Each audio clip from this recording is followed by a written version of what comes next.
सत श्री अकाल साध संगत जी। श्री सतगुरु जगजीत सिंह जी के 100 साला प्रकाश उत्सव की सब नूं बहुत बधाई।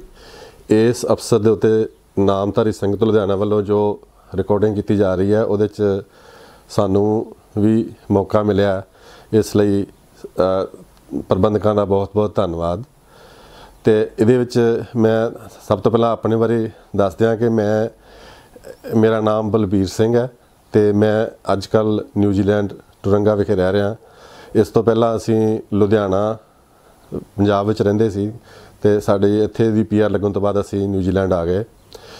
परंतु जिहड़ा सानू श्री भैनी साहब तो जो सतगुरु जगजीत सिंह जी नाल जिस तरह भी साडा जीवन दे विच जो घटनावां चंगियां जां जिस तरह भी वापरियां ने असी वो शेयर करांगे। सब तो पहला मैं अपने परिवार का पिछोकड़ दस दियाँ कि साडे दादा जी दे दादा जी श्री सतगुरु राम सिंह महाराजा रणजीत सिंह की जिहड़ी फौज में सर्विस करते सन उस पलटन में सन कि सतगुरु राम सिंह जी तो साडे दादा जी दे दादा जी हरनाम सिंह इकट्ठे ही महाराजा रणजीत सिंह की पलटन च काम करते सी। तो जिस वेले सतगुरु राम सिंह जी ने पंथ की स्थापना की उस वेले तो ही साडे जिहड़ी पिछोकड़ है उहदे नाल जुड़िया होया है।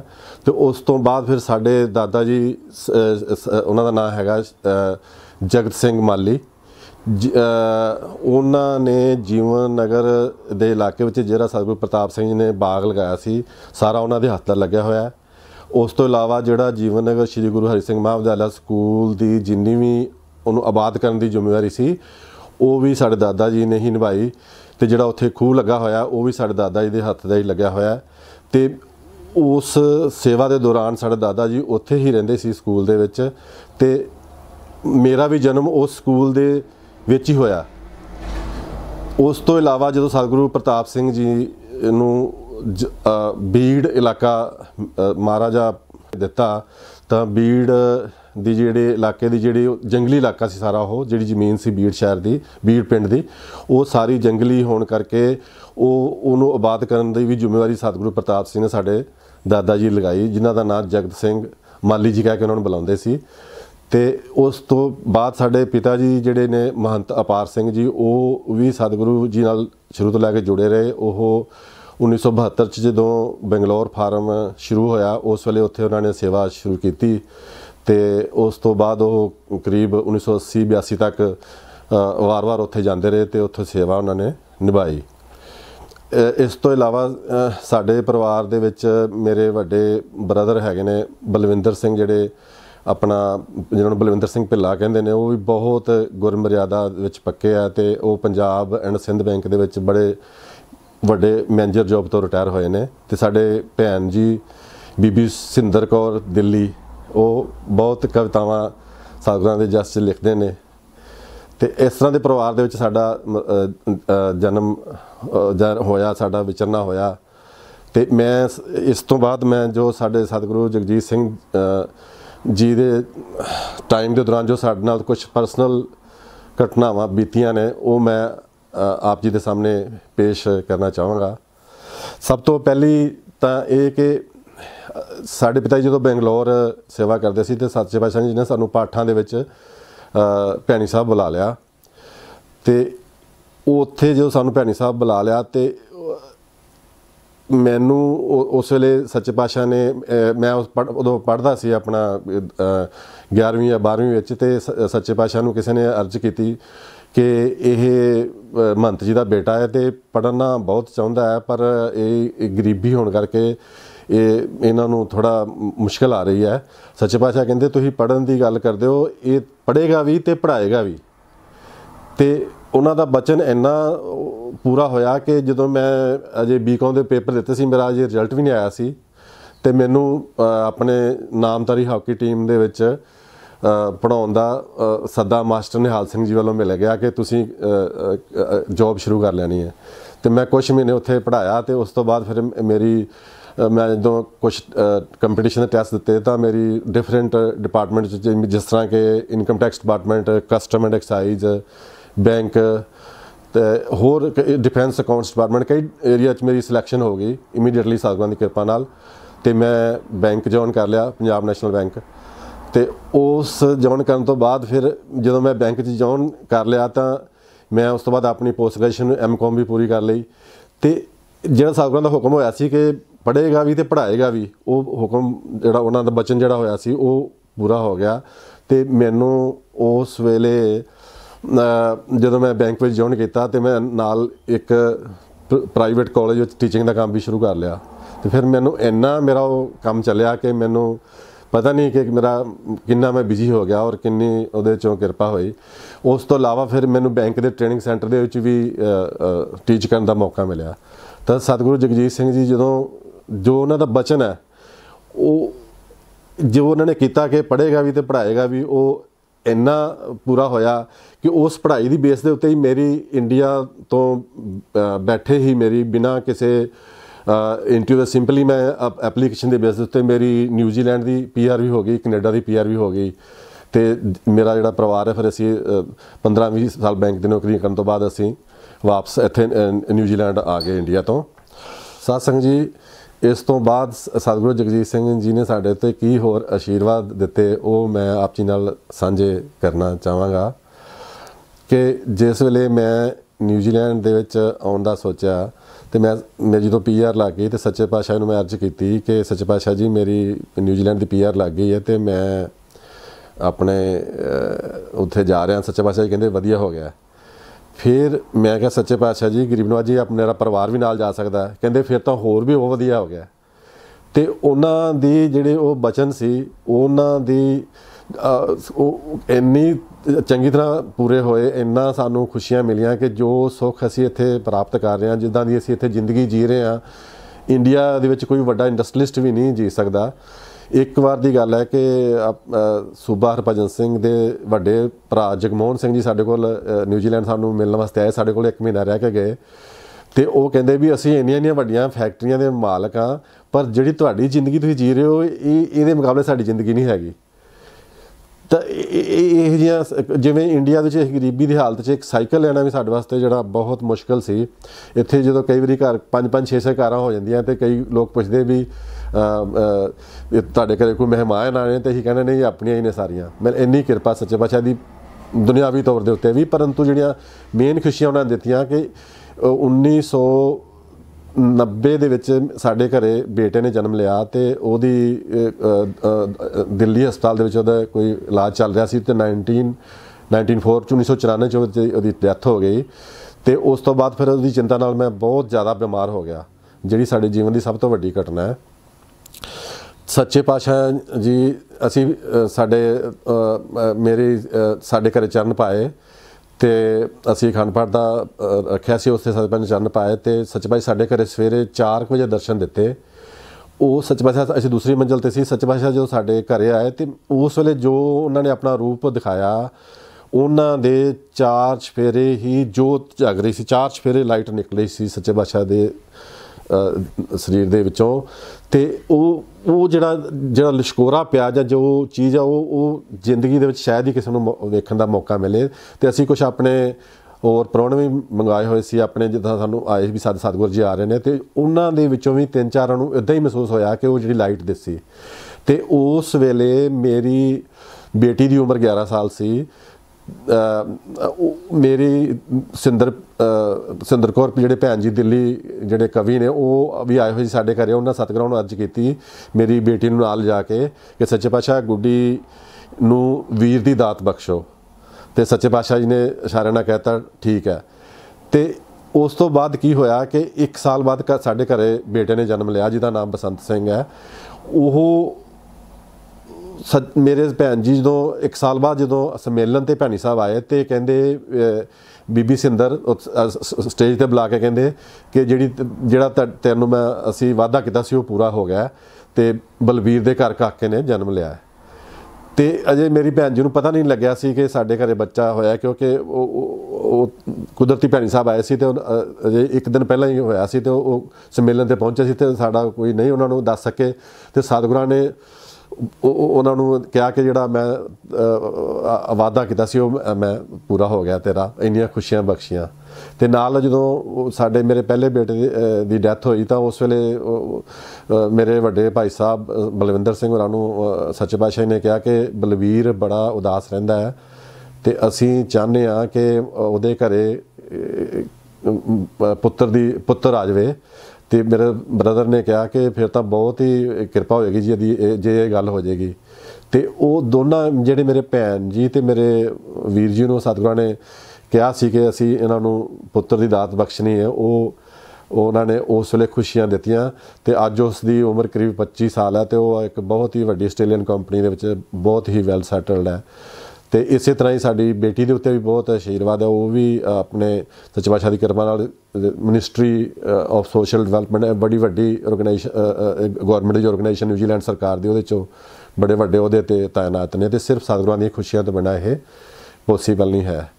ਇਸ ਤੋਂ ਇਲਾਵਾ ਮੈਂ ਇੱਕ ਦੋ ਚੀਜ਼ਾਂ ਹੋਰ ਦੱਸਣੀਆਂ ਚਾਹਾਂਗਾ ਕਿ ਸਾਡੇ ਵੱਡੇ ਭਾਈ ਸਾਹਿਬ ਜਿਹੜੇ ਬਲਵਿੰਦਰ ਸਿੰਘ ਜੀ ਬੈਂਕ 'ਚ ਕੰਮ ਕਰਦੇ ਸੀ, ਜਦੋਂ ਇਹ ਸਤਿਗੁਰਾਂ ਦੇ ਦਰਸ਼ਨ ਕਰਨ ਲਈ ਇੱਕ ਦਿਨ ਕਰੀ ਵਾਲੇ ਗਏ ਅਤੇ ਸਤਿਗੁਰੂ ਨੂੰ, ਉਦੋਂ ਬੈਂਕ 'ਚ ਕਲਰਕ ਸਨ, ਅਤੇ ਸਤਿਗੁਰੂ ਉਹਨੂੰ ਕਹਿੰਦੇ ਕਿ ਆਓ ਮੈਨੇਜਰ ਸਾਹਿਬ। ਅਤੇ ਮੇਰੇ ਬ੍ਰਦਰ ਕਹਿੰਦੇ ਮੈਂ ਤਾਂ ਕਲਰਕ ਹੀ ਬੜੀ ਮੁਸ਼ਕਿਲ ਲੱਗਿਆ ਵਾਂ ਅਤੇ ਮੈਨੇਜਰ ਕਿੱਥੇ ਸਾਨੂੰ ਬਣਨ ਦਾ ਮੌਕਾ ਮਿਲਣਾ ਹੈ।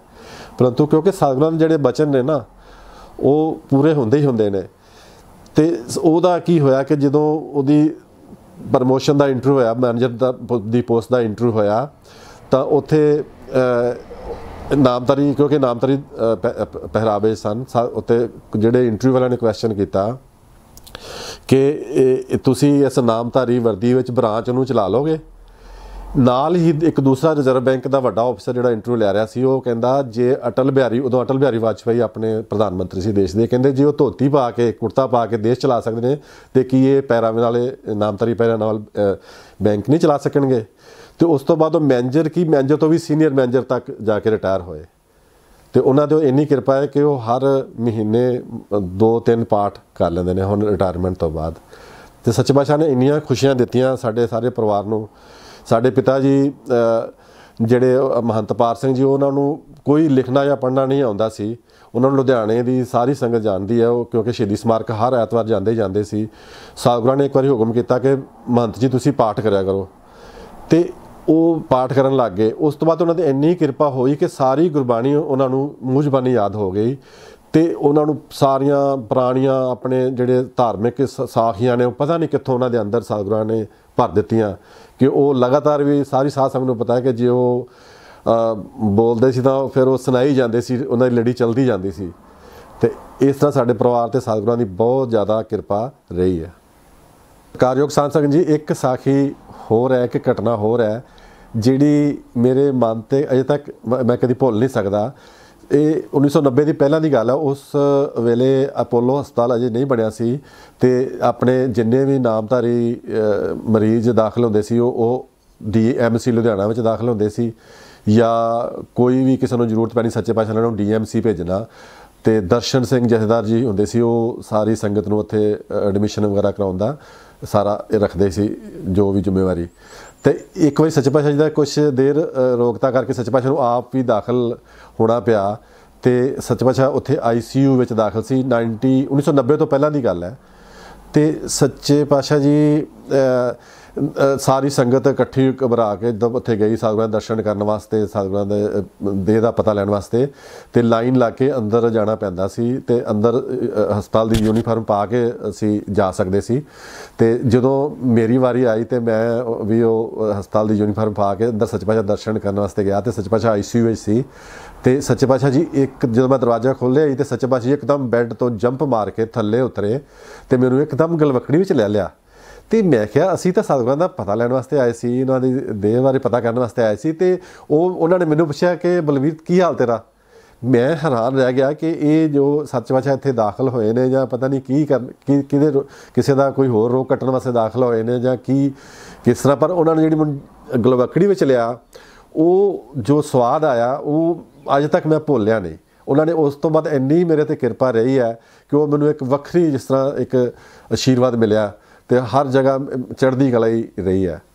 ਇਸ ਤੋਂ ਇਲਾਵਾ ਸੱਚੇ ਪਾਤਸ਼ਾਹ ਜੀ ਬੜੇ ਹਸਮੁਖ ਹੁੰਦੇ ਸੀ। ਸੱਚੇ ਪਾਤਸ਼ਾਹ ਜੀ ਨੇ ਛੋਟੀ ਛੋਟੀ ਗੱਲਾਂ 'ਚੋਂ ਹਾਸਾ ਵੀ ਕੱਢਣਾ, ਇੱਕ ਦੂਜੇ ਨੂੰ ਹਸਾਉਣ ਦੀ ਕੋਸ਼ਿਸ਼ ਵੀ ਕਰਨੀ। ਇੱਕ ਵਾਰ ਦੀ ਗੱਲ ਹੈ ਕਿ ਅਸੀਂ ਲੁਧਿਆਣੇ ਜਦੋਂ 1982 ਦੇ ਵਿੱਚ ਮਕਾਨ ਬਣਾਇਆ ਅਤੇ ਸੱਚੇ ਪਾਤਸ਼ਾਹ ਜੀ ਅਜੇ ਮਕਾਨ ਬਣਦਾ ਹੀ ਪਿਆ ਸੀ, ਅਜੇ ਪੂਰੀ ਤਰ੍ਹਾਂ ਤਿਆਰ ਨਹੀਂ ਹੋਇਆ ਸੀ। ਦਰਵਾਜ਼ੇ ਕੁਛ ਲੱਗੇ ਸੀ, ਕੁਛ ਲੱਗ ਰਹੇ ਸੀ, ਅਤੇ ਸੱਚੇ ਪਾਤਸ਼ਾਹ ਜੀ ਬਾਥਰੂਮ ਗਏ ਅਤੇ ਸੱਚੇ ਪਾਤਸ਼ਾਹ ਜੀ ਬਾਥਰੂਮ ਤੋਂ ਬਾਹਰ ਆਉਣਾ ਸੀ ਅਤੇ ਐਕਚੁਅਲੀ ਬਾਥਰੂਮ ਨੂੰ ਦਰਵਾਜ਼ਾ ਨਹੀਂ ਲੱਗਿਆ ਸੀ, ਅੱਗੇ ਪਰਦਾ ਲਾਇਆ ਹੋਇਆ ਸੀ ਕੱਪੜੇ ਦਾ।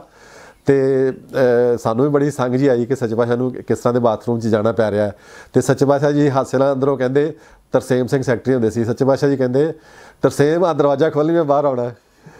ਅਤੇ ਇਸ ਤਰ੍ਹਾਂ ਉਹਨਾਂ ਨੇ ਨਿੱਕੀ ਨਿੱਕੀ ਗੱਲ ਤੋਂ ਹਸਾਉਣ ਦੀ ਮਤਲਬ ਇਸ ਤਰ੍ਹਾਂ ਖੁਸ਼ੀਆਂ ਬਖਸ਼ਣੀਆਂ। ਅਤੇ ਉਸ ਤੋਂ ਇਲਾਵਾ ਮੈਂ ਜਦੋਂ ਕਾਲਜ ਮੇਰੀ ਲਾਈਫ ਸੀ ਅਤੇ ਮੇਰਾ ਪੇਟ ਵੱਧ ਗਿਆ। ਮੈਂ ਪਹਿਲਾਂ ਹਾਕੀ ਖੇਡਦਾ ਸੀ, ਬਾਅਦ 'ਚ ਹਾਕੀ ਛੱਡਤੀ ਅਤੇ ਥੋੜ੍ਹਾ ਪੇਟ ਵੱਧ ਗਿਆ। ਅਤੇ ਸੱਚੇ ਪਾਤਸ਼ਾਹ ਨੂੰ ਜਦੋਂ ਮੈਂ ਮੱਥਾ ਟੇਕਣਾ ਨਿਤਨੇਮ ਦੇ ਵਿੱਚ ਜਾ ਕੇ, ਅਤੇ ਸੱਚੇ ਪਾਤਸ਼ਾਹ ਨੇ ਇੱਦਾਂ ਪੇਟ ਦੇ ਵਿੱਚ ਹੱਥ ਫੇਰਨਾ ਅਤੇ ਹੱਸ ਫੇਰਾਂ ਨਾਲ, ਬਈ ਇਹ ਸਮਝਾਉਣ ਵਾਸਤੇ ਵੀ ਇਹ ਪੇਟ ਜਿਹੜਾ ਇਹ ਵਧਿਆ ਹੋਇਆ ਠੀਕ ਨਹੀਂ ਗਾ।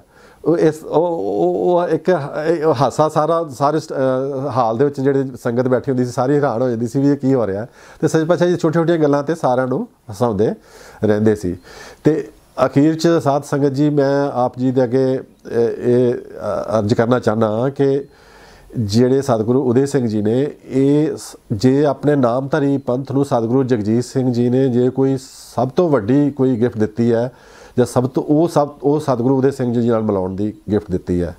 ਸਤਿਗੁਰੂ ਉਦੇ ਸਿੰਘ ਜੀ ਜਿਸ ਤਰ੍ਹਾਂ ਸਤਿਗੁਰੂ ਜਗਜੀਤ ਸਿੰਘ ਜੀ ਸਾਧ ਸੰਗਤ ਦਾ ਸਾਰਿਆਂ ਦਾ ਖਿਆਲ ਰੱਖਦੇ ਸੀ, ਗਰੀਬਾਂ ਦਾ ਖਿਆਲ ਰੱਖਦੇ ਸੀ, ਬਿਮਾਰਾਂ ਦਾ ਖਿਆਲ ਰੱਖਦੇ ਸੀ, ਬਜ਼ੁਰਗਾਂ ਦਾ ਖਿਆਲ ਰੱਖਦੇ ਸੀ, ਉਸ ਤੋਂ ਵੀ ਵੱਧ ਉਧਰ ਧਿਆਨ ਦੇ ਕੇ ਖਿਆਲ ਰੱਖਦੇ ਨੇ। ਅਤੇ ਜਿਸ ਵੇਲੇ ਸਤਿਗੁਰੂ ਜਗਜੀਤ ਸਿੰਘ ਜੀ ਨੇ ਦੇਹ ਦਾ ਓਲਾ ਕੀਤਾ ਸੀ, ਤਾਂ ਉਸ ਵੇਲੇ ਸਾਡੇ ਪਿਤਾ ਜੀ ਮਹੰਤ ਪਾਰ ਸਿੰਘ ਜੀ ਨੇ ਸਾਰੀ ਸੰਗਤ ਨੂੰ ਇਹ ਬੜੇ ਜੋਸ਼ ਨਾਲ ਕਹਿੰਦੇ ਹੁੰਦੇ ਸੀ ਕਿ ਨਾਮ ਧਾਰਿਓ ਕਿਤੇ ਭੁੱਲ ਨਾ ਜਾਇਓ, ਬਾਬਾ ਨਾਨਕ ਆਇਆ ਜੇ, ਫਿਰ ਪਛਤਾਓਗੇ, ਇਹਨਾਂ ਦਾ ਫਾਇਦਾ ਉਠਾ ਲਓ। ਇਹ ਸਤਿਗੁਰੂ ਉਦੇ ਸਿੰਘ ਜੀ ਬਾਬਾ ਨਾਨਕ ਆਏ ਨੇ, ਉਹ ਹਮੇਸ਼ਾ ਹੀ ਉਹਨਾਂ ਨੂੰ 24 ਘੰਟੇ ਯਾਦ ਕਰਦੇ ਰਹਿੰਦੇ ਸੀ। ਅਤੇ ਅਸੀਂ ਇਸ ਗੱਲ ਦੀ ਹੋਰ ਵੀ ਖੁਸ਼ੀ ਹੈ ਕਿ ਸੱਚੇ ਪਾਤਸ਼ਾਹ ਜੀ, ਸਾਡੇ ਪਿਤਾ ਜੀ, ਇਹਨਾਂ ਨੇ ਸਾਨੂੰ ਕਹਿਣਾ ਕਿ ਤੁਹਾਡਾ ਸਤਿਗੁਰੂ ਉਦੇ ਸਿੰਘ ਨਾਲ ਕ੍ਰਿਸ਼ਨ ਅਤੇ ਸੁਦਾਮੇ ਵਾਲਾ ਰਿਸ਼ਤਾ ਹੈ, ਕਿ ਸਤਿਗੁਰੂ ਉਦੇ ਸਿੰਘ ਜੀ ਤੁਹਾਡਾ ਇੰਨਾ ਖਿਆਲ ਰੱਖਦੇ ਨੇ ਕਿ ਜਿਸ ਤਰ੍ਹਾਂ ਕ੍ਰਿਸ਼ਨ ਨੇ ਆਪਣੇ,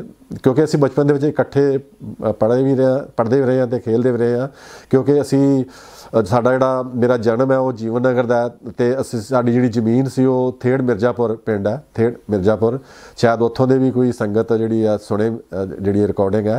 ਅਤੇ ਉੱਥੇ ਅਸੀਂ ਜੋ ਵੀ ਸਾਡੇ ਜਦੋਂ ਵੀ ਫਸਲ, ਸਾਡੇ ਦਾਦਾ ਜੀ ਕਿਉਂਕਿ ਮਾਲੀ ਸੀ, ਕੋਈ ਵੀ ਅਨਾਰ, ਕੋਈ ਵੀ ਉਹਨਾਂ ਨੇ ਫਰੂਟ ਜਾਂ ਕੋਈ ਵੀ ਚੀਜ਼, ਬੇਰੀਆਂ ਦੀ ਕੋਈ ਵੀ ਚੀਜ਼ ਉਹਦੇ ਪੈਦਾ ਹੋਣੀ, ਅਤੇ ਉਹਨਾਂ ਨੇ ਸਭ ਤੋਂ ਪਹਿਲਾਂ ਸਾਨੂੰ ਕਹਿਣਾ ਕਿ ਜੀਵਨ ਨਗਰ ਜਾ ਕੇ ਕੋਠੀ ਵਿੱਚ ਦੇ ਕੇ ਆਓ। ਅਤੇ ਉਸ ਵੇਲੇ ਸਤਿਗੁਰੂ ਜਗਜੀਤ ਸਿੰਘ ਵੀ ਅਤੇ ਮਹਾਰਾਜ ਜੀ ਵੀ ਅਤੇ ਹੋਰ ਸਾਰੇ ਪਰਿਵਾਰ ਜੀਵਨ ਨਗਰ ਜ਼ਿਆਦਾ ਰਿਹਾ ਕਰਦਾ ਸੀ, ਨਾ ਕਿ ਭੈਣੀ ਸਾਹਿਬ ਬਾਅਦ ਦੇ ਵਿੱਚ ਜ਼ਿਆਦਾ ਫਿਰ ਇੱਧਰ ਧਿਆਨ ਹੋਇਆ। ਅਤੇ ਉਸ ਵੇਲੇ ਅਸੀਂ ਬਚਪਨ ਦੇ ਵਿੱਚ ਇਕੱਠੇ ਹੀ ਸੱਚੇ ਪਾਤਸ਼ਾਹ ਦੇ ਦਰਸ਼ਨ ਕਰਦੇ ਰਹੇ ਹੋਣ ਵਾਲੇ ਸਤਿਗੁਰੂ ਉਦੇ ਸਿੰਘ ਜੀ ਦੇ। ਅਤੇ ਉਹ ਇੱਕ ਵਾਰੀ ਦੀ ਛੋਟੀ ਜਿਹੀ ਗੱਲ ਹੈ ਕਿ ਇੱਕ ਵਾਰ ਉਹ 2007 ਵਿੱਚ ਉਦੋਂ ਇਹ ਗੱਦੀ 'ਤੇ ਨਹੀਂ ਬੈਠੇ ਸੀ, ਅਤੇ ਨਿਊਜ਼ੀਲੈਂਡ ਉਹਨਾਂ ਨੇ ਕ੍ਰਾਈਸਟਚਰਚ ਸ਼ਹਿਰ ਦੇ ਵਿੱਚ ਕੋਈ ਕੰਮ ਦੇ ਸਿਲਸਿਲੇ ਵਿੱਚ ਆਏ, ਅਤੇ ਅਸੀਂ ਅਰਜ਼ ਕੀਤੀ ਕਿ ਆਪ ਜੀ ਸਾਡੇ ਵੀ ਦਰਸ਼ਨ ਦਿਓ। ਅਸੀਂ ਟਰੰਗਾ ਕੈਟੀ ਰਹਿੰਦੇ ਸੀ। ਸੱਚੇ ਪਾਤਸ਼ਾਹ ਜੀ ਨੇ ਸਾਨੂੰ ਉੱਥੋਂ ਕਹਿੰਦੇ ਕਿ ਕਦੀ ਹੋ ਸਕਦਾ ਕਿ ਅਸੀਂ ਤੁਹਾਨੂੰ ਨਾ ਮਿਲ ਕੇ ਜਾਈਏ। ਉਚੇਚਾ ਕ੍ਰਾਈਸਟਚਰਚ ਤੋਂ ਆਕਲੈਂਡ ਆ ਕੇ, ਆਕਲੈਂਡ ਤੋਂ ਬਾਅਦ ਫਿਰ ਸਾਨੂੰ ਕੈਟੀ ਮਿਲਣ ਵਾਸਤੇ ਆਏ, ਅਤੇ ਸਾਡੇ ਨਾਲ ਜਿਹੜੇ ਗੋਰੇ ਕੰਮ ਕਰਦੇ ਸੀ ਉਹ ਕਹਿੰਦੇ ਅਸੀਂ ਵੀ ਦਰਸ਼ਨ ਕਰਨ ਵਾਸਤੇ ਜਾਣਾ, ਵੀ ਤੁਹਾਡੇ ਗੁਰੂ ਜੀ ਦੇ ਪਰਿਵਾਰ 'ਚੋਂ ਇੱਥੇ ਪਹੁੰਚੇ ਨੇ। ਅਤੇ ਉਹ ਆਪਣੀਆਂ ਗੱਡੀਆਂ ਲੈ ਕੇ, ਆਪਣੇ ਹਾਰ ਲੈ ਕੇ ਉਹਨਾਂ ਦੇ ਸਤਿਕਾਰ ਵਾਸਤੇ ਉੱਥੇ ਪਹੁੰਚੇ। ਅਤੇ ਸਤਿਗੁਰੂ ਜੀ ਸਾਡੇ ਅਤੇ ਹੁਣ ਵੀ ਇੱਥੇ ਬੈਠਿਆਂ ਜਦੋਂ ਵੀ ਅਸੀਂ ਉਹਨਾਂ ਨੂੰ ਕੋਈ ਦਿਨ ਰਾਤ ਕੋਈ ਸਾਨੂੰ ਜ਼ਰੂਰਤ ਹੁੰਦੀ ਹੈ, ਕੋਈ ਸਮੱਸਿਆ ਹੁੰਦੀ ਹੈ, ਅਤੇ ਉਹ ਕਿਸੇ ਵੀ ਟਾਈਮ ਦਾ ਨਾ ਪ੍ਰਵਾਹ ਕਰਦੇ ਹੋਏ, ਦਿਨ ਜਾਂ ਰਾਤ ਨਾ ਦੇਖਦੇ ਹੋਏ ਇੰਨੀ ਕਿਰਪਾ ਕਰਦੇ ਨੇ ਕਿ ਜਿਹਦੀ ਕੋਈ ਮਿਸਾਲ ਨਹੀਂ। ਅਤੇ ਇਸ ਕਰਕੇ ਅਸੀਂ ਸਾਧ ਸੰਗਤ ਜੀ ਆਪ ਸਾਰੇ ਚਰਨਾਂ ਦੇ ਵਿੱਚ ਅਰਦਾਸ ਹੈ ਕਿ ਸਤਿਗੁਰੂ ਜੀ ਦਾ ਆਸ਼ੀਰਵਾਦ ਵੱਧ ਤੋਂ ਵੱਧ ਲਓ। ਅਤੇ ਇੱਕ ਮੈਂ ਅਖੀਰ ਦੇ ਵਿੱਚ ਸਾਰੀ ਸੰਗਤ ਨੂੰ ਇਹ ਰਿਕੁਐਸਟ ਕਰਨਾ ਚਾਹੁੰਦਾ ਹਾਂ ਕਿ ਆਪਣੇ ਨਾਮਧਾਰੀ ਸਾਧ ਸੰਗਤ ਉੱਤੇ ਸਾਰਿਆਂ ਉੱਤੇ ਬਹੁਤ ਕਿਰਪਾ ਹੈ, ਸਤਿਗੁਰਾਂ ਦੀ ਬਹੁਤ ਕਿਰਪਾ ਹੈ, ਪਰ ਫਿਰ ਵੀ ਕੁਛ ਆਪਣੇ ਪੰਥ ਦੇ ਵਿੱਚ ਕੁਝ ਐਸੇ ਪਰਿਵਾਰ ਜਾਂ ਕੁਝ ਐਸੇ ਸਰੀਰ ਹੈਗੇ ਨੇ ਜਿਹੜੇ ਕਿਸੇ ਨਾ ਕਿਸੇ ਕਾਰਨ ਕਰਕੇ ਪਛੜ ਗਏ ਜਾਂ ਕੁਝ ਉਹਨਾਂ ਦੇ ਵਿੱਚ ਕੋਈ ਮਾਇਕ ਤੌਰ ਤੇ ਜਾਂ ਕੋਈ ਪਿੱਛੇ ਰਹਿ ਗਏ। ਤਾਂ ਸਾਡੀ ਸਾਰੀ ਸਾਧ ਸੰਗਤ ਜਿਨ੍ਹਾਂ 'ਤੇ ਕਿਰਪਾ ਉਹ ਇਹ ਅਰਦਾਸ ਕਰਨੀ ਕਿ ਸਾਡੇ 'ਤੇ ਤਾਂ ਕਿਰਪਾ ਹੈ ਹੀ ਹੈ, ਜਿਹੜੀ ਬਾਕੀ ਸੰਗਤ ਹੈ ਜਿਹੜੀ ਪਿੱਛੇ ਰਹਿ ਗਈ ਉਹਦੇ 'ਤੇ ਵੀ ਕਿਰਪਾ ਹੋਵੇ। ਇਹਨਾਂ ਹੀ ਸ਼ਬਦਾਂ ਨਾਲ ਮੈਂ ਆਪ ਸਭ ਜੀ ਦਾ ਬਹੁਤ ਬਹੁਤ ਧੰਨਵਾਦ ਕਰਦਾ ਹਾਂ ਅਤੇ ਪ੍ਰਬੰਧਕਾਂ ਦਾ ਵੀ ਬਹੁਤ ਧੰਨਵਾਦ ਕਰਦਾ ਹਾਂ ਕਿ ਜਿਨ੍ਹਾਂ ਨੇ ਸਾਨੂੰ ਮੌਕਾ ਦਿੱਤਾ ਹੈ ਆਪਣੇ ਇੱਥੇ ਆ ਕੇ ਨਿਊਜ਼ੀਲੈਂਡ ਪਹੁੰਚ ਕੇ ਸਾਡੀ ਇਹ ਰਿਕਾਰਡਿੰਗ ਕੀਤੀ ਹੈ। ਅਸੀਂ ਬੇਹੱਦ ਇਹਨਾਂ ਦੇ ਧੰਨਵਾਦੀ ਹਾਂ। ਸਤਿਗੁਰਾਂ ਦਾ ਜਸ ਜਿਹੜਾ ਉਹ ਤੂੰ ਸਮਰੱਥ ਵੱਡਾ ਮੇਰੀ ਮਤ ਥੋੜ੍ਹੀ ਰਾਮ, ਸਤਿਗੁਰਾਂ ਦਾ ਜਸ ਜਿਹੜਾ ਉਹ ਤਾਂ ਮੈਨੂੰ ਲੱਗਦਾ ਕਿ 100 ਸਾਲ ਹੋਰ ਵੀ ਆਪਾਂ ਜੇ ਇਹਦਾ ਰਿਕਾਰਡ ਕਰਦੇ ਰਹਾਂਗੇ ਜਾਂ ਸੁਣਦੇ ਰਹਾਂਗੇ ਤਾਂ ਵੀ ਨਹੀਂ ਪੂਰਾ ਹੋਣਾ। ਉਹਨਾਂ ਦਾ ਤਾਂ ਕੋਈ ਪਾਰਾਵਾਰ ਹੀ ਨਹੀਂ ਹੈਗਾ। ਇਸ ਕਰਕੇ ਆਪਾਂ ਬਹੁਤ ਕਿਸਮਤ ਵਾਲੇ ਹਾਂ ਕਿ ਜਿਹੜੇ ਆਪਣੇ ਨਾਮਧਾਰੀ ਪਰਿਵਾਰ ਵਿੱਚ ਆਪਾਂ ਪੈਦਾ ਹੋਏ ਹਾਂ ਅਤੇ ਉਹ ਨਾਮਧਾਰੀ ਵੇ ਆਫ ਲਾਈਫ ਨਾਲ ਆਪਾਂ ਜ਼ਿੰਦਗੀ ਬਤੀਤ ਕਰ ਰਹੇ ਹਾਂ। ਅਤੇ ਅੰਤ ਵਿੱਚ ਸਾਰੀ ਸਾਧ ਸੰਗਤ ਦਾ ਬਹੁਤ ਬਹੁਤ ਧੰਨਵਾਦ। ਧੰਨ ਸਤਿਗੁਰੂ ਉਦੇ ਸਿੰਘ ਜੀ।